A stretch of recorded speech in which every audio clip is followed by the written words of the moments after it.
de Dieu au bout des ondes, en ce vendredi de la 5e semaine de Carême, que la grâce et la miséricorde de Dieu soient avec vous.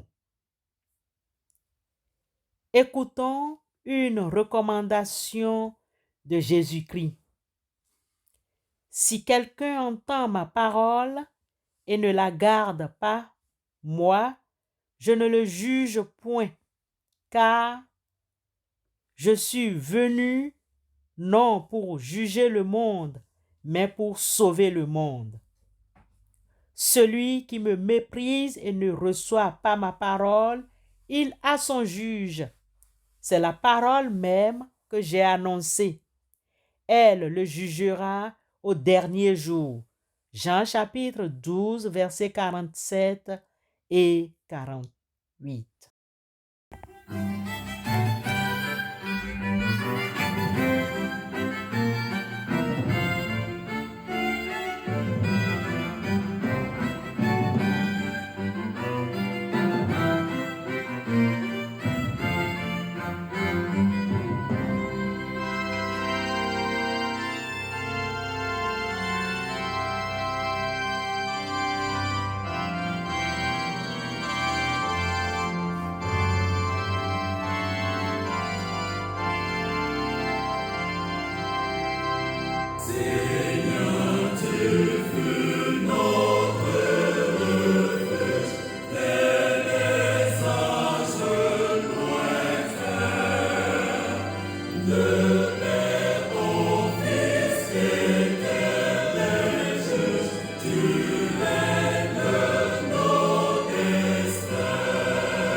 Frères et sœurs en Christ, aujourd'hui, nous nous penchons sur le récit de la repentance et de la restauration d'Ézéchias, roi de Juda, dans 2 Chroniques, chapitre 32, versets 23 à 26. En ce temps-là, Ézéchias fut malade à la mort. Il fit une prière à l'Éternel et l'Éternel lui adressa la parole et lui accorda un prodige. Mais Ézéchias ne répondit point au bienfait qu'il avait reçu, car son cœur s'éleva et la colère de l'Éternel fut sur lui, sur Juda et sur Jérusalem. Alors, Ézéchias, du sein de son orgueil, s'humilia avec les habitants de Jérusalem, et la colère de l'Éternel ne vint pas sur eux pendant la vie d'Ézéchias. 2 Chroniques, chapitre 32, versets 23 à 26. Ce passage nous offre une leçon précieuse sur la miséricorde de Dieu et la puissance de la repentance. Quelques points de réflexion s'offrent à nous. Qu'est-ce que la repentance et comment pouvons-nous la vivre concrètement? Comment pouvons-nous discerner l'orgueil dans notre vie et le combattre? De quelle manière pouvons-nous cultiver l'humilité et la gratitude envers Dieu? Verset par verset, retenons quelques leçons. Au verset 23, après avoir vaincu l'armée assyrienne et miraculeusement guéri d'une maladie grave, Ézéchias s'enorgueillit et son cœur s'élève. Cette attitude déplaît à Dieu qui lui envoie un prophète pour le réprimander. Au verset 24, Ézéchias reconnaît sa faute et s'humilie devant Dieu. Il s'engage à ne plus s'enorgueillir et à marcher dans les voies du Seigneur. Au verset 25, Dieu, dans sa grande miséricorde, pardonne à Ézéchias et lui accorde la guérison. Il lui promet également de longues années de vie et de prospérité. Au verset 26, Ézéchias devient un roi humble et pieux. Il règne avec sagesse et justice et son peuple prospère sous sa direction. Frères et sœurs, l'histoire d'Ézéchias nous montre que Dieu est un Dieu de miséricorde qui pardonne ceux qui se repentent sincèrement de leurs péchés. Elle nous rappelle également que l'orgueil est un péché grave qui peut nous éloigner de Dieu. Ce qui est étonnant dans ce texte, c'est que nous notons comment Dieu a exercé sa fureur vis-à-vis d'Ézéchias, roi de Juda. Ce monarque avait été guéri d'une grave maladie car Dieu avait entendu ses supplications. Il a malheureusement oublié les bienfaits de Dieu au point qu'il est devenu orgueilleux. Cette attitude a attiré la colère de l'Éternel sur l'ensemble du peuple de Juda. Frères et sœurs en Christ, faisons attention à nos comportements et surtout nos attitudes spirituelles lorsque nous devons agir comme un seul peuple, le peuple de Dieu. Par nos attitudes, nous pouvons être source de bénédiction pour les autres, mais aussi nous pouvons causer leur ruine, c'est-à-dire attirer une malédiction sur leur vie. Soyons plutôt des canaux par lesquels le Seigneur bénit ses enfants. Examinons régulièrement notre vie et reconnaissons nos péchés devant Dieu. Demandons pardon à Dieu et engageons-nous à changer notre comportement.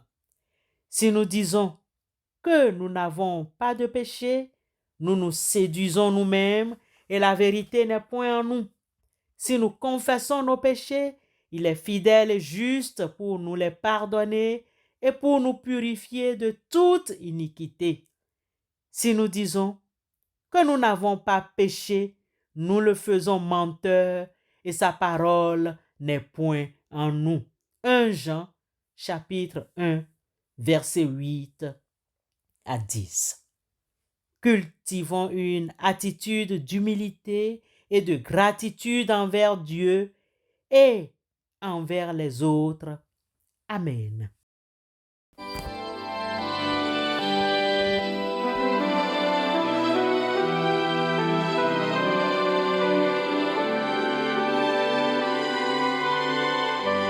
Le Tout-Puissant est mon berger, son amour me fait vivre. Il n'est disette ni danger dont il me délivre.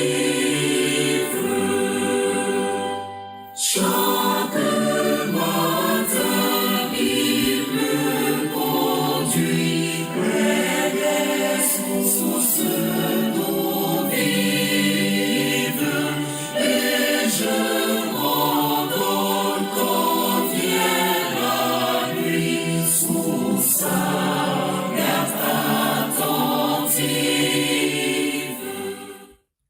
Seigneur, nous te remercions pour ta miséricorde et ton pardon.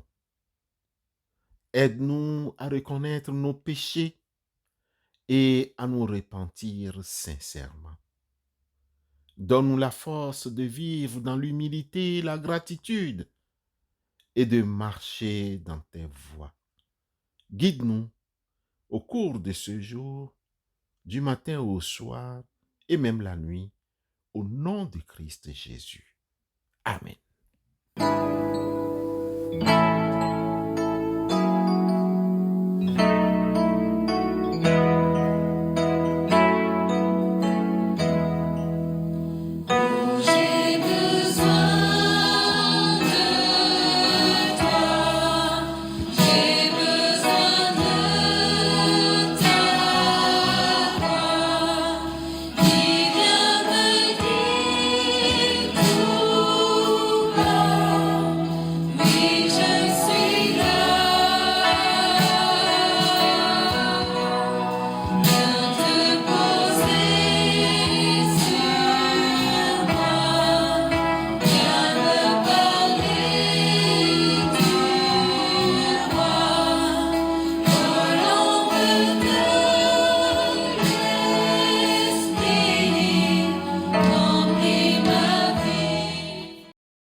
recevons la bénédiction de la part de notre Dieu. Que ta grâce, Seigneur, se répande en nos cœurs. Par le message du Saint-Esprit, tu nous as fait connaître l'incarnation de ton Fils bien-aimé. Conduis-nous par ta passion et par ta croix jusqu'à la gloire de la résurrection. Amen.